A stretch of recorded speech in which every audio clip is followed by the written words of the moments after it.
GenAI and MLOps Part 35. This episode has 7 questions. For each question, take a moment to think through your own answer before I share a strong approach.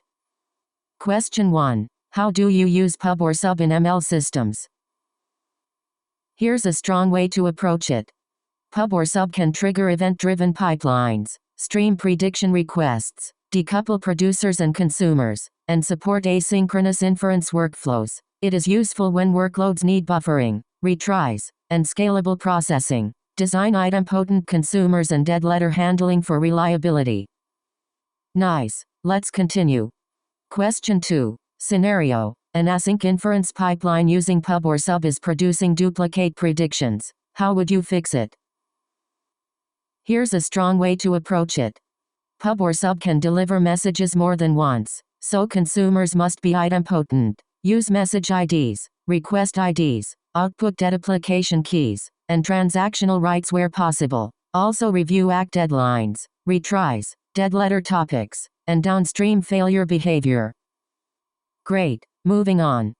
Question 3. How would you monitor an ML pipeline on GCP? Here's a strong way to approach it. Monitor pipeline success or failure, step duration, data volume, schema validity, feature freshness, training metrics, model evaluation, deployment status, prediction quality, cost, and infrastructure health. Use cloud logging, cloud monitoring, pipeline metadata, dashboards, and alerts. Include runbooks for failed steps and degraded model quality. Alright, next question. Question 4. Scenario. A model training pipeline succeeds but the deployed model gives bad predictions. What could be wrong? Here's a strong way to approach it. Possible causes include bad training data, wrong labels, feature leakage, training serving skew, incorrect pre-processing, model artifact mismatch, wrong endpoint version, schema changes, or missing post-deployment validation. Debug by comparing pipeline artifacts, evaluation metrics, sample predictions, feature values, and deployment configuration. Let's keep going. Question 5. How would you design CI or CD for ML models on GCP? Here's a strong way to approach it. Use CI for code tests, data validation tests, pipeline component tests, container scans, and Terraform validation. Use CD for pipeline execution, model evaluation, registry approval, stage deployment, canary rollout, monitoring checks, and rollback. ML CI or CD must validate code, data, model quality, and infrastructure together. On to the next one. Question 6. Scenario. You need to deploy an ML model globally with low latency. What trade-offs do you consider?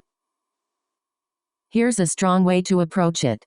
Consider user regions, model size, endpoint regions, data residency, replicated serving, global load balancing, cache strategy, consistency, monitoring, and cost. Multi-region serving improves latency and resilience but increases operational complexity. Sensitive data may limit where predictions can be processed. Good. Here's another one. Question 7. Design a production-grade GCP ML platform for multiple teams. Here's a strong way to approach it. A production-grade GCP ML platform should include BigQuery or cloud storage for data, Vertex AI pipelines for orchestration, custom training or AutoML, model registry, approval workflows, online and batch serving, monitoring, feature governance, IAM, audit logging, cost controls, and CI or CD. It should provide reusable templates and guardrails so teams can ship models safely without rebuilding the platform each time. Nice. Let's continue. That wraps up this episode. Nice work practicing, and see you in the next one.